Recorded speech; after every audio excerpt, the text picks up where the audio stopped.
बहुत पहले मुगल सम्राट जहांगीर के शासनकाल में जब साम्राज्य की सीमाएं बंगाल और ओडिशा तक फैली हुई थीं, तब इन प्रांतों में शासन व्यवस्था को सुदृढ़ रखने के लिए शक्तिशाली और विश्वसनीय सूबेदार नियुक्त किए जाते थे। इन्हीं सूबेदारों में एक नाम था लाल बेग, जिन्हें इतिहास में जहांगीर कुली खान के नाम से भी जाना जाता है। वे मुगल सेना के उच्च पदस्थ अधिकारी थे, रणभूमि में निडर, शासन में कठोर और निजी जीवन में गहरे धार्मिक मुसलमान। लाल बेग का जीवन अनुशासन और आस्था से बंधा हुआ था। इस्लाम की शिक्षाओं का वे न केवल पालन करते थे, बल्कि अपने अधीन सैनिकों और परिवार से भी वैसा ही आचरण अपेक्षित रखते थे। 5 वक्त की नमाज, रोजा और अल्लाह पर अटूट विश्वास, यही उनके जीवन की धुरी थी। पर नियति ने उनके लिए एक ऐसा मोड़ संजो रखा था जो न केवल उनके जीवन को बल्कि आने वाले समय में भक्ति इतिहास को भी एक नई दिशा देने वाला था। एक सैन्य अभियान के दौरान जब बंगाल और ओडिशा की सीमाओं पर विद्रोह की आहट थी, लाल बेग एक भीषण युद्ध में गंभीर रूप से घायल हो गए। घाव इतने गहरे थे कि तत्काल शाही वैद्य उपलब्ध न हो सके। परिस्थितियों ने उन्हें एक ब्राह्मण परिवार के घर शरण लेने को विवश कर दिया। यह परिवार साधारण था, पर संस्कारों और भक्ति से परिपूर्ण। उसी घर में रहती थी एक ब्राह्मण कन्या, सौम्य, सुंदर और अत्यंत भक्तिमयी। उसका जीवन भगवान जगन्नाथ की भक्ति में रमा हुआ था। प्रातः काल मंदिर जाना, घर लौटकर भजन गाना और शेष समय माता पिता की सेवा में बिताना, यही उसका संसार था। जब लाल बेग को उस घर में लाया गया तो उसी कन्या ने उनकी सेवा का दायित्व अपने ऊपर ले लिया। दिन रात की निस्वार्थ सेवा, औषधि देना, घावों की देखभाल करना और साथ ही मन को शांत करने के लिए मधुर वाणी में भजन गाना, इन सब का लाल बेग के कठोर हृदय पर गहरा प्रभाव पड़ा।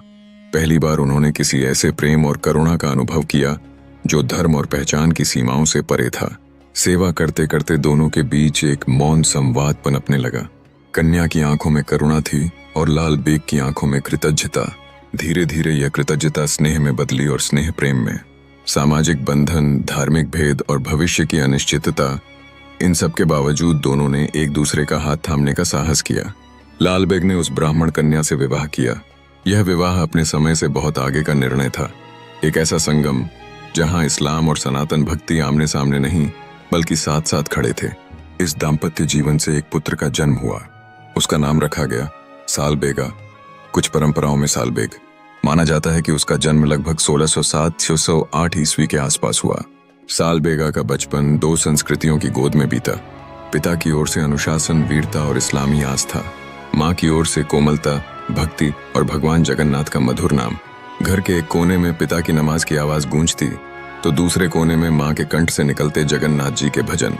माँ अक्सर साल बेगा को गोद में बैठाकर कृष्ण लीला और जगन्नाथ महाप्रभु की कथाएं सुनाती।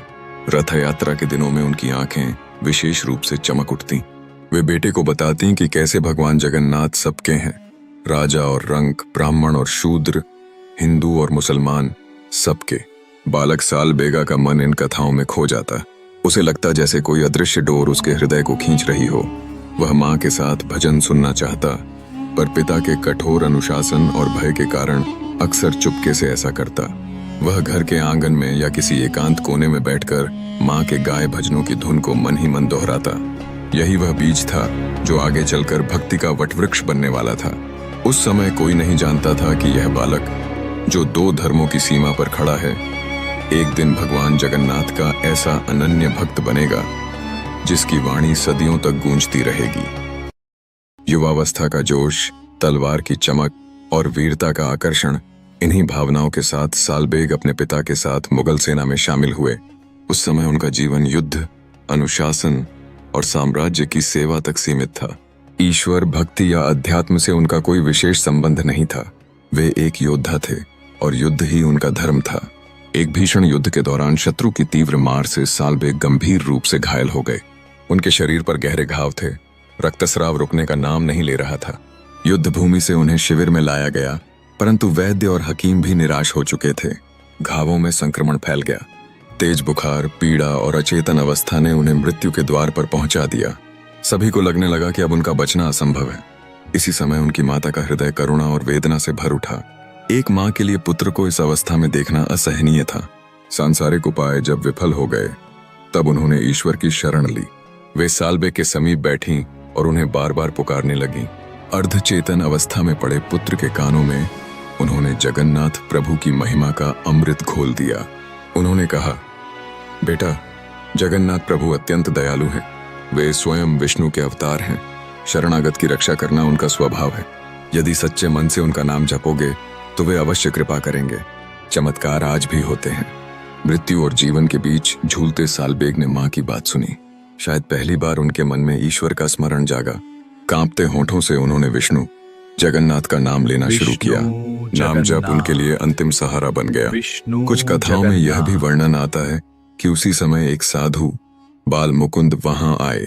उन्होंने महामंत्र का उच्चारण किया, सालबेग के शरीर पर विभूति लगाई और प्रभु जगन्नाथ से करुण प्रार्थना की। वातावरण में एक अलौकिक शांति छा गई और तभी चमत्कार हुआ।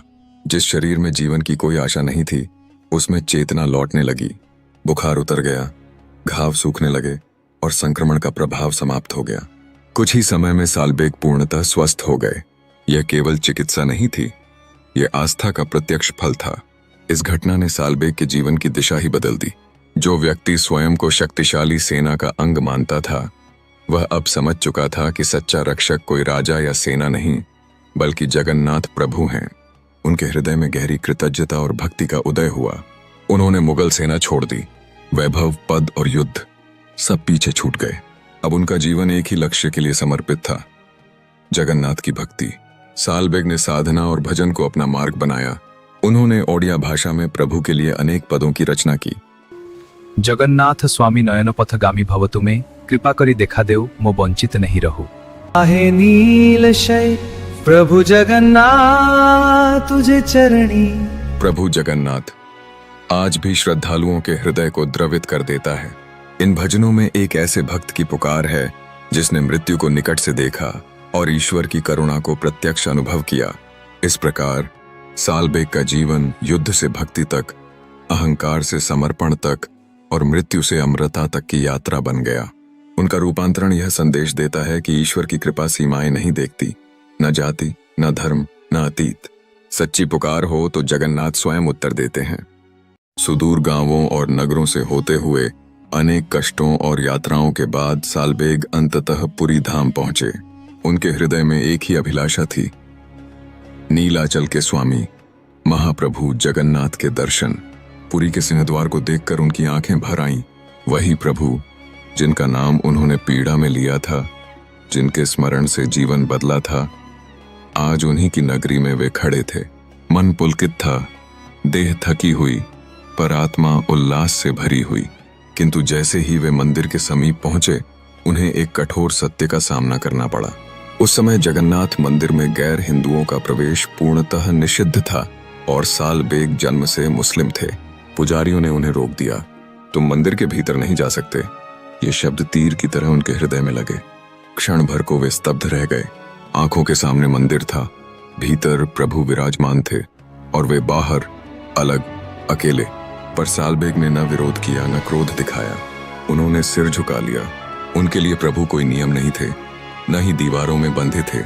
उन्होंने मन ही मन कहा, हे प्रभु, यदि यही आपकी इच्छा है तो मैं बाहर रहकर ही आपका दास बना रहूंगा।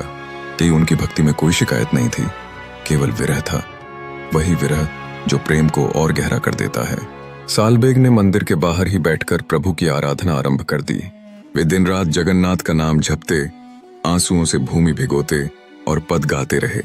कुछ समय बाद उन्होंने रथ यात्रा के मार्ग बड़ा दंड आ पर बालागंडी नामक स्थान पर ताड़ के पत्तों से एक छोटी सी झोपड़ी बना ली। वही झोपड़ी उनका संसार बन गई। प्रतिदिन वे उसी मार्ग की ओर दृष्टि लगाए बैठे रहते जहां से साल में एक बार महाप्रभु का रथ गुजरता था।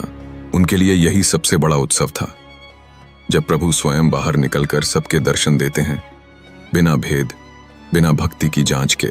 झोपड़ी के बाहर बैठकर सालबेग घंटों भजन गाते। आहे नील शैला प्रभला मत माते, जगन्नाथ स्वामी नयन पाथ गामी भव तुम्हें। उनकी आवाज में दर्द था, प्रेम था और पूर्ण समर्पण था। राह चलते लोग रुक जाते, कुछ की आंखें नम हो जाती, कुछ को पता भी नहीं होता कि यह वही भक्त है जिसे मंदिर ने भीतर आने नहीं दिया। पर जिसे प्रभु ने हृदय में स्थान दे दिया हो, उसे किसी मंदिर की आवश्यकता कहाँ रहती है। सालबेग को विश्वास था, जिस दिन उनका प्रेम पूर्ण होगा उस दिन स्वयं जगन्नाथ उनके द्वार आएंगे। और इतिहास गवाह है कि प्रभु अपने सच्चे भक्त को कभी निराश नहीं करते। प्रिय दर्शकों, इस कथा का दूसरा अध्याय बहुत ही जल्दी हम लेकर आ रहे हैं।